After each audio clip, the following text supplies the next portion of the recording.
आज की हमारी मूवी है Jumanji welcome to the jungle. ये जुमांजी का दूसरा पार्ट है। मूवी की कास्ट में है Alex Wolff as young Spencer और the Rock as Spencer, Ser'Darius Blain as young Fridge और Kevin Hart as Fridge, Madison Iseman as young Bethany, Jack Black as Bethany, Morgan Turner as young Martha और Karen Gillan as Martha. अब चलते हैं movie की तरफ। Movie की शुरुआत होती है सन 1996 से। एक आदमी बीच पर मॉर्निंग वॉक कर रहा होता है कि तभी उसे लकड़ी का बना हुआ एक गेम मिलता है जिस पर जुमांजी लिखा होता है। वो आदमी उस गेम को अपने बेटे एलेक्स को दे देता है, लेकिन उसका बेटा वीडियो गेम्स में ज्यादा इंटरेस्टेड था और इस वजह से एलेक्स उसे साइड रख देता है। रात होने पर उस गेम में से कुछ रोशनी और आवाज आने लगती है। आवाज सुनकर एलेक्स उस गेम को ओपन करता है और फिर हमें रूम के अंदर सिर्फ ग्रीन लाइट ब्लिंक होती हुई दिखाई देती है। उसके बाद सीन कट होता है और कहानी कुछ साल आगे बढ़ जाती है और हम अपनी कहानी के मेन कैरेक्टर्स से मिलते हैं। यंग स्पेंसर जो कि फिजिकली कमजोर है लेकिन वो पढ़ाई में बहुत अच्छा है, और उसका दोस्त यंग फ्रिज जो कि पढ़ाई में बहुत कमजोर है लेकिन फिजिकली काफी हट्टा कट्टा है। और यंग फ्रिज अपना होमवर्क स्पेंसर से कराता है ताकि वो अपना सारा ध्यान फुटबॉल पर दे सके। यंग बेथनी जो कि सोशल मीडिया बर्ड है, वो हमेशा सोशल मीडिया और पॉपुलर और लाइक्स और इन सब में ही उलझी रहती है। वहीं दूसरी तरफ यंग मार्था एक नॉर्मल लड़की होती है जो सिर्फ अपने पढ़ाई पर ध्यान देना चाहती है और उसे स्पेंसर पसंद करता है। Back to the story. Spencer को फ्रिज का मैसेज आता है और वो उसे होमवर्क को 20 मिनट में खत्म कर फ्रीक हाउस के पास लाने के लिए बोलता है। फ्रीक हाउस एलेक्स का ही घर होता है जो अब भूतिया खंडर घर बन गया था क्योंकि उस घर का मालिक पागल हो गया था अपने बेटे के खो जाने के गम में। स्पेंसर और फ्रिज फ्रीक हाउस के पास मिलते हैं और फ्रिज अपना होमवर्क लेके अपने दूसरे दोस्तों के साथ चला जाता है। यहाँ हम देख सकते हैं कि फ्रिज स्पेंसर का कोई खास दोस्त नहीं है, लेकिन बस फ्रिज को अपना काम निकलवाना है इसलिए वो स्पेंसर से दोस्ती रखता है। फ्रिज के जाने के बाद स्पेंसर भी वहां से जाने लगता है कि तभी एलेक्स के डैड उस फ्रीक हाउस से बाहर निकलते हैं और वो स्पेंसर को वार्निंग देते हैं कि फिर कभी इस घर के आसपास मत दिखना वरना गायब हो जाओगे। स्पेंसर जो कि एक गिलहरी से भी डरता था, वो एलेक्स के डैड को देखकर वहां से माफी मांगकर भाग जाता है और ये सब दूर से बेथनी और उसकी माँ भी देख रहे थे। उसके बाद ये चारों स्कूल आ जाते हैं जहाँ पर स्पेंसर और फ्रिज की चालाकी पकड़ी जाती है और टीचर्स को पता चल जाता है कि स्पेंसर ने ही फ्रिज का होमवर्क करा है। दूसरी तरफ बेथनी एग्जाम के टाइम पे वीडियो कॉल कर रही थी और मार्था जो कि पढ़ने को लेकर बहुत ज्यादा सीरियस थी, वो जिम टीचर की बेइज्जती कर ये बोल देती है कि हम यहाँ पढ़ने आते हैं या खेलने कूदने। इन चारों ने कोई ना कोई गलती करी होती है जिसकी वजह से प्रिंसिपल इन चारों को स्कूल के एक पुराने रूम में लेकर जाते हैं और फिर इन चारों को उस रूम को साफ करने की सजा देते हैं। प्रिंसिपल के जाने के बाद स्पेंसर और मार्था आपस में बात करने लगते हैं और स्पेंसर मार्था को इम्प्रेस करने की कोशिश करता है और बोलता है तुमने तो जिम टीचर की बोलती बंद कर दी। इतने में फ्रिज को एक पुराना वीडियो गेम मिलता है और फिर स्पेंसर और फ्रिज गेम को टीवी के साथ कनेक्ट करते हैं। गेम के प्ले होते ही एक लाइन लिखी आती है, जाना हो जिसे इस दुनिया के पार, खेले वही इस गेम को एक बार, जुमांजी। उसके बाद स्क्रीन पर गेम के 5 कैरेक्टर आते हैं और फ्रिज अवतार चुनने जाता है तो जेफरसन नाम का पायलट कैरेक्टर सेलेक्ट नहीं होता और फिर फ्रिज उस कैरेक्टर को छोड़ देता है। उसके बाद वो चारों अपना अपना कैरेक्टर चुनते हैं। स्पेंसर का कैरेक्टर होता है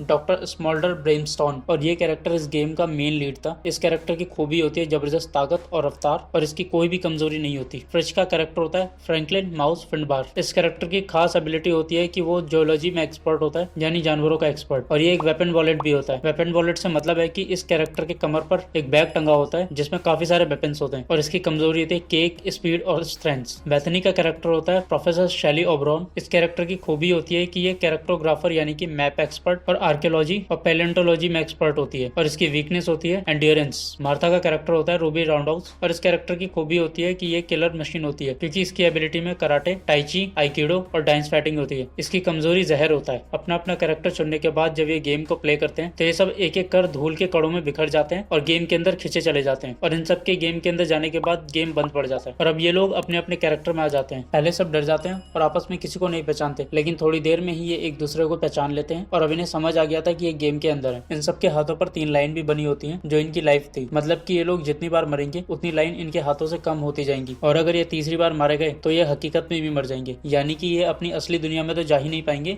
बल्कि ये यहीं के यहीं गेम के अंदर ही मर जाएंगे। ये सब आपस में बात कर ही रहे होते हैं कि तभी एक हिप्पो पीछे से आता है और बेथनी को खा जाता है। वो जैसे ही बेथनी को खाता है उसके तुरंत बाद बेथनी आसमान से नीचे गिरती है और अब उसके पास सिर्फ 2 लाइफ बची थी, उसकी 1 लाइफ गायब हो गई थी। इस गेम के अंदर कोई एक कैरेक्टर दूसरे कैरेक्टर को अपनी लाइफ भी दे सकता है। बेथनी के आसमान से नीचे गिरने के बाद इनके पीछे कई सारे हिप्पो पड़ जाते हैं और ये उनसे बचने के लिए भागने लगते हैं। ये लोग भाग ही रहे होते हैं कि तभी वहां पर एक गेम का कैरेक्टर आ जाता है जिसका नाम होता है नाइजिल बिलिंग्सले, जो इनका एक तरीके से गाइड होता है जो इन्हें इनके मिशन के बारे में बताएगा। नाइजिल इन सबको अपने साथ बैठा कर ले जाता है और फिर नाइजिल स्पेंसर से बोलता है कि डॉक्टर ब्रेमस्टोन, मैंने आपको एक खत भेजा था जिसमें मैंने जुमांजी के हालात के बारे में आपको बताया है। स्पेंसर बोलता है कौन सा खत, मुझे कोई खत नहीं मिला। और तभी स्पेंसर के हाथ में एक खत आ जाता है। स्पेंसर उस खत को खोलता है जिसमें नाइजिल ने अपनी और जुमांजी की कहानी बताई थी। चिट्ठी को खोलते ही एक वीडियो चलने लगती है जिसमें वो गाइड बताता है कि आपके पुराने पार्टनर और मेरे जानी दुश्मन प्रोफेसर रूसोल ने एक मिशन को लीड करने के लिए मुझे रखा था और वो मिशन था जुमांजी की एक बहुत पुरानी जगुआर की मूर्ति ढूंढना, क्योंकि उस जगुआर की मूर्ति के सर पर एक बहुत पवित्र और बहुत बड़ा ग्रीन डायमंड लगा। प्रोफेसर ने मुझे बताया था कि वो सिर्फ उस हीरे को छूकर देखना चाहते हैं, लेकिन जब उन्हें वो हीरा मिला तो उन्होंने उस हीरे को निकाल लिया। क्योंकि हीरा प्रोफेसर के पास था तो हीरे की शक्ति की वजह से हीरा जिसके भी पास होता है वो इंसानों को छोड़कर जुमांजी के हर जीव जंतु को काबू कर सकता है। लेकिन उस हीरे के अपनी जगह न होने की वजह से जुमांजी खतरे में था, तो मैंने उस हीरे को चुरा लिया। उसके बाद वो गाइड उस हीरे को स्पेंसर को देता है और फिर गाड़ी रोककर उन्हें गाड़ी से उतार देता है और साथ ही में उन्हें एक नक्शा भी देता है जिससे वो सब उस मूर्ति तक पहुंच सके। लेकिन उससे पहले उन्हें मैप का एक मिसिंग पीस ढूंढना था और उसके बाद नाइजिल वहां से चला जाता है। नाइजिल उनके साथ इसलिए नहीं जाता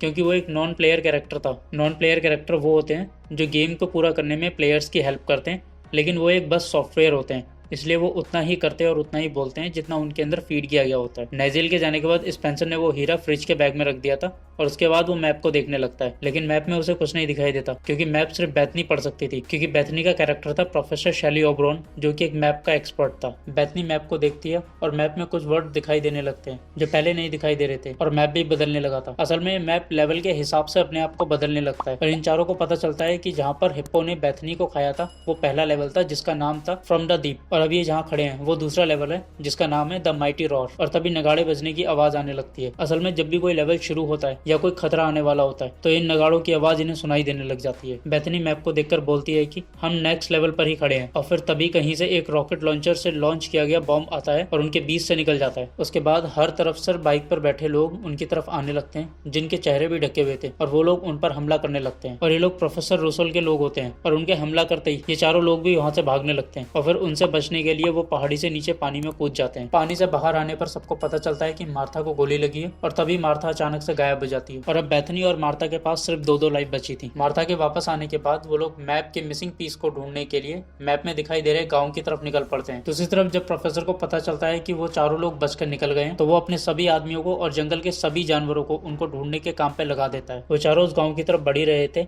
लेकिन बीच में स्पेंसर और फ्रिज की बहस हो जाती है क्योंकि स्पेंसर के दिल में जो भी कुछ था फ्रिज को लेकर वो उसके मुंह पर बोल देता है और फ्रिज भी उसे फिर काफी भला बुरा बोलता है और फिर उन दोनों की बहस के बाद फ्रिज स्पेंसर को पहाड़ से नीचे गिरा देता है, जिस वजह से अब स्पेंसर के पास भी सिर्फ 2 ही लाइफ बची थी। फिर से जिंदा होने पर स्पेंसर बोलता है हम इस तरह से अपनी लाइफ बेकार नहीं कर सकते। उसके बाद वो गाँव पहुंचते हैं। वहां पहुंचने पर बेथनी को भूख लगती है तो वो एक शॉप से ब्रेड लेकर खाने लगती है। फ्रिज को भी भूख लगी थी तो फ्रिज भी बेथनी वाला ही ब्रेड लेकर खाने लगता है, लेकिन जैसे ही वो पहली बाइट लेता है तो उसे पता चलता है कि ये ब्रेड नहीं बटर केक है और इस गेम के अंदर फ्रिज की कमजोरी थी केक। बेथनी को इसलिए ब्रेड और केक में डिफरेंस नहीं पता चला क्योंकि उसने अपना फिगर बनाने के चक्कर में 15 साल से ऐसी कुछ भी चीज नहीं खाई थी। बटर केक के खाते ही फ्रिज फट जाता है और दूसरे पल वो आसमान से नीचे गिरता है। अब सबके पास सिर्फ 2 लाइफ बची थी और फिर उसके बाद वहां पर एक और नॉन प्लेयर कैरेक्टर आता है जो एक बच्चा होता है और फिर वो चारों लोग उसके साथ एक तंबू में चले जाते हैं जिसके बीचों बीच एक बॉक्स रखा होता है जिसमें वो मिसिंग पीस होता है। वो बच्चा उन्हें वहाँ एक पहेली बोलकर चला जाता है और वो पहेली होती है करना भरोसा नाक चपकाना, ये मिसिंग पीस वो नहीं जो तुमने जाना।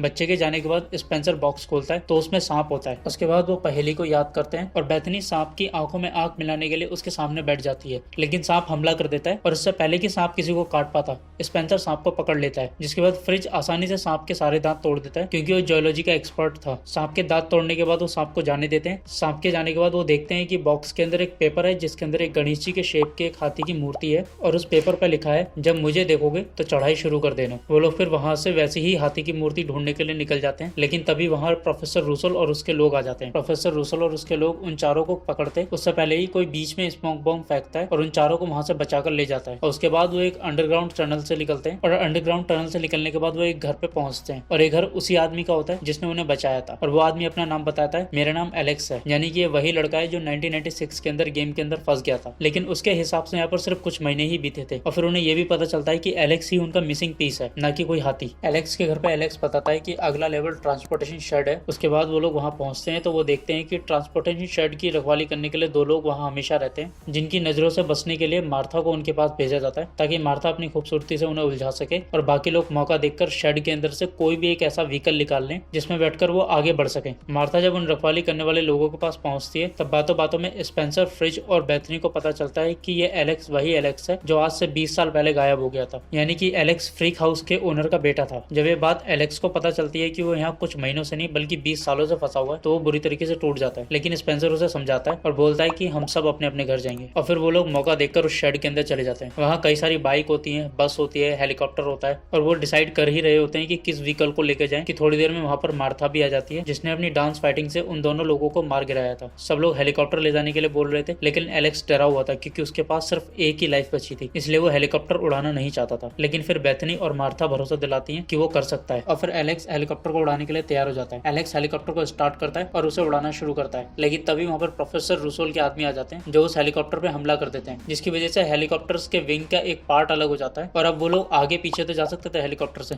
लेकिन ऊपर फ्लाई नहीं कर सकते थे। यानी हेलीकॉप्टर जितनी ऊंचाई पे उड़ रहा है वो उतनी ऊंचाई पे उड़ता रहेगा। फिर उस पार्ट को जोड़ने के लिए स्पेंसर हेलीकॉप्टर से बाहर आता है और स्पेंसर थोड़ी देर में उस पार्ट को अटैच कर देता है। उसके बाद वो आगे बढ़ने लगते ही है कि तभी फ्रिज उस हीरे को गिरा देता है और अब हीरा गेंडों के बीच में फंसा हुआ था और गेंडे उस हीरे की रखवाली कर रहे थे। उन गेंडों का ध्यान भटकाने के लिए स्पेंसर फ्रिज को हेलीकॉप्टर से नीचे गिरा देता है और गेंडे फ्रिज के पीछे भागने लगते हैं और मौका देखकर स्पेंसर हीरा उठा लेता है। हीरा उठाने के बाद स्पेंसर एलेक्स से हेलीकॉप्टर को 90 डिग्री में मोड़ने के लिए बोलता है और फिर स्पेंसर आसमान से गिर रहे फ्रिज को पकड़ लेता है और फ्रिज के हेलीकॉप्टर के अंदर आने के बाद वो लोग उस घाटी को पार कर लेते हैं। घाटी को पार करने के बाद जैसे वो हेलीकॉप्टर से नीचे उतरते हैं सब, तभी एलेक्स को एक मच्छर काट लेता है और मच्छर एलेक्स की कमजोरी होता है, जिसकी वजह से एलेक्स की मौत होने लगती है। लेकिन बेथनी एलेक्स को बचाने के लिए अपनी एक लाइफ उसे दे देती है। अब फ्रिज, बेथनी और एलेक्स के पास एक एक लाइफ बची थी। अब वो लोग आगे बढ़ते हैं और उन्हें वो जैगुआर की मूर्ति मिल जाती है। वो उस मूर्ति की तरफ बढ़ रहे होते हैं और उन्हें एक रास्ता दिखाई देता है और तभी उन्हें मैप में लिखा दिखाई देता है द डिफेंडर्स। जिसके बाद स्पेंसर फ्रिज से हीरा मांगता है और स्पेंसर के हीरा हाथ में लेते ही जो रास्ता उनके सामने था उस रास्ते के अगल बगल लगी सभी मशाले जलने लग जाती हैं। एलेक्स बोलता है ये इतना आसान नहीं हो सकता कि रास्ता एकदम क्लियर और हम चुपचाप जाके हीरा लगा दें, और तभी नगाड़े बजने लगते हैं, यानी फिर से कुछ ना कुछ होने वाला था। स्पेंसर और बाकी सबकी नजर राइट साइड में लगी एक हाथी की मूर्ति पर पड़ती है और ये मूर्ति ठीक वैसी ही दिख रही थी जैसी मूर्ति उन्हें उस सांप वाले बॉक्स में से मिली थी। और फिर स्पेंसर डिसाइड करता है कि वो पेड़ों के रास्ते से ऊपर चढ़कर जाएगा क्योंकि ये आखिरी लेवल था, इसलिए ये काम सिर्फ डॉक्टर ब्रेवस्टोन ही कर सकता है। स्पेंसर हीरे को लेकर पेड़ों के रास्ते आगे बढ़ रहा होता है कि तभी उसे अचानक से गैलरी दिखती है और वो डर के मारे नीचे गिर जाता है। स्पेंसर के नीचे गिरने पर जैगुआर्स उस पर हमला कर देते हैं और वो उसे मार देते हैं और अब स्पेंसर के पास भी सिर्फ एक लाइफ बची थी। सिर्फ एक ही लाइफ होने की वजह से स्पेंसर बहुत डरा हुआ था और वो फ्रिज को साइड बुलाकर बोलता है मुझे बहुत डर लग रहा है, जब तुम्हारे पास बहुत सारी लाइफें हों तब तुम कोई भी रिस्क ले सकते हो, लेकिन मेरे पास अब सिर्फ एक ही लाइफ है। लेकिन फिर फ्रिज उसे समझाता है हमें साथ मिलकर एक गेम खेलना होगा। इतने में प्रोफेसर रूसल के आदमी वहां आ जाते हैं तो फ्रिज एक प्लान बनाता है कि हम अलग अलग होकर उन्हें भटकाएंगे और अब बेथनी लेफ्ट साइड में भागने लगती है और फ्रिज राइट साइड में भागने लगता है और एलेक्स जैगुआर का ध्यान भटकाने लगता है और मार्था का काम होता है कि वो डांस फाइटिंग के जरिए प्रोफेसर रूसल के लोगों को रोके। इस बीच स्पेंसर उस जैगुआर की मूर्ति की तरफ बढ़ने लगता है, लेकिन मूर्ति के पास पहुंचने पर स्पेंसर देखता है कि प्रोफेसर रूसल ने बेथनी को अपने कब्जे में लिया हुआ है और अब या तो उसे बेथनी को बचाना होगा या फिर उस हीरे को। और फिर वहां पर मार्था और एलेक्स भी आ जाते हैं, लेकिन स्पेंसर, मार्था और एलेक्स प्रोफेसर रूसल पर हमला नहीं कर सकते थे क्योंकि प्रोफेसर रूसल के साथ जैगुआर्स भी थे। लेकिन तभी स्पेंसर प्रोफेसर रूसल को बोलता है कि मैं वो हीरा तुम्हें दे ही नहीं सकता क्योंकि वो हीरा मेरे पास है ही नहीं। और फिर तभी वहां पर फ्रिज आ जाता है जो एक हाथी के ऊपर बैठा होता है और उसके एक हाथ में हीरा होता है। वो हाथी उन जैगुआर को मार भगाता है, लेकिन हाथी को प्रोफेसर रूसल गोली मार देता है जिस वजह से हाथी वहां से भाग जाता है और हीरा दूर जाकर गिर जाता है। एलेक्स और बेथनी प्रोफेसर रूसल को रोकने लग जाते हैं और मार्था स्पेंसर को बोलती है तुम ऊपर मूर्ति तक जाओ, मैं हीरा लेकर आऊंगी। जिसके बाद स्पेंसर मूर्ति की तरफ बढ़ने लगता है और मार्था जब उस जगह पहुंचती है जहाँ हीरा होता है तो वो देखती है कि हीरा हजारों सांपों के बीच पड़ा हुआ है और क्योंकि जहर मार्था की कमजोरी थी इस वजह से वो सभी सांपों से बस से बचाते उस हीरे तक पहुंच जाती है। लेकिन जैसे वो हीरा उठाती है कि तभी वहां पर प्रोफेसर पहुंच जाता है और सभी सांप प्रोफेसर के कंट्रोल में होते हैं। इस वजह से वो मार्था की तरफ अपने फन करके खड़े होते हैं, लेकिन मार्था के पास अभी भी 2 लाइफ थी तो वो हीरे को प्रोफेसर से बचाने के लिए एक सांप के ऊपर अपना पैर रख देती है जिसकी वजह से वो सांप उसे काट लेता है और फिर वो हीरे के साथ गायब हो जाती है। उसके बाद वो आसमान से नीचे गिरने लगती है। मार्था को आसमान से नीचे गिरता देख स्पेंसर बाइक को और तेज चलाता है और बाइक में लगी एक हुक वाली रस्सी को वो एक चट्टान में अटकाकर उस रस्सी से मार्था की तरफ बढ़ता है और मार्था आसमान से नीचे गिरते गिरते वो हीरा स्पेंसर को दे देती है और खुद सेफली नीचे आ जाती है। जिसके बाद स्पेंसर उस हीरे को मूर्ति में लगा देता है और फिर सब मिलकर जुमांजी का नाम पुकारते हैं। नाम पुकारते ही उस हीरे में से ग्रीन रंग की रेज निकलने लगती है और वो पूरे जुमांजी में फैल जाती है। रेस के फैलते ही वो प्रोफेसर भी राख और चूहों में बदल जाता है। उसके बाद उजाला हो जाता है और फिर वहाँ नाइजेल आ जाता है जो एक एक कर सबसे हाथ मिलाकर अलविदा कहने लगता है और जैसे ही वो किसी से भी हाथ मिलाता था तो वो कैरेक्टर रेत के कणों में बिखर जाता था और फिर वो उस हीरे में समा जाता था। आखिर में मार्था और स्पेंसर बचे होते हैं और वहां से जाने से पहले स्पेंसर मार्था को अपने दिल की बात बोल देता है। असली दुनिया में आने के बाद वो सब एक साथ घर जा रहे होते हैं कि तभी उन्हें वो फ्रीक हाउस दिखाई देता है जो अब खंडर नहीं था बल्कि बहुत अच्छी कंडीशन में था और एलेक्स की भी उम्र बढ़ गई थी। एलेक्स उन्हें बताता है कि क्योंकि बेथनी ने उसकी जान बचाई थी इसीलिए उसने अपनी एक बेटी का नाम बेथनी रखा है। उसके कुछ दिन बाद स्कूल में स्पेंसर और मार्था किस करते हैं और उनके किस करते ही उन चारों को फिर से वही नगाड़ों की आवाज सुनाई देने लग जाती है। लेकिन फिर वो चारों उस गेम को ले जाकर तोड़ देते हैं और फेंक देते हैं और ये थी movie Jumanji welcome to the jungle. आपको ये मूवी कैसी लगी कमेंट करके जरूर बताएं। वीडियो को लाइक करें, शेयर करें और चैनल को जरूर से सब्सक्राइब कर लें। अगली मूवी भी कुछ हटकर होगी, इसलिए चैनल को जरूर से जरूर सब्सक्राइब कर लें।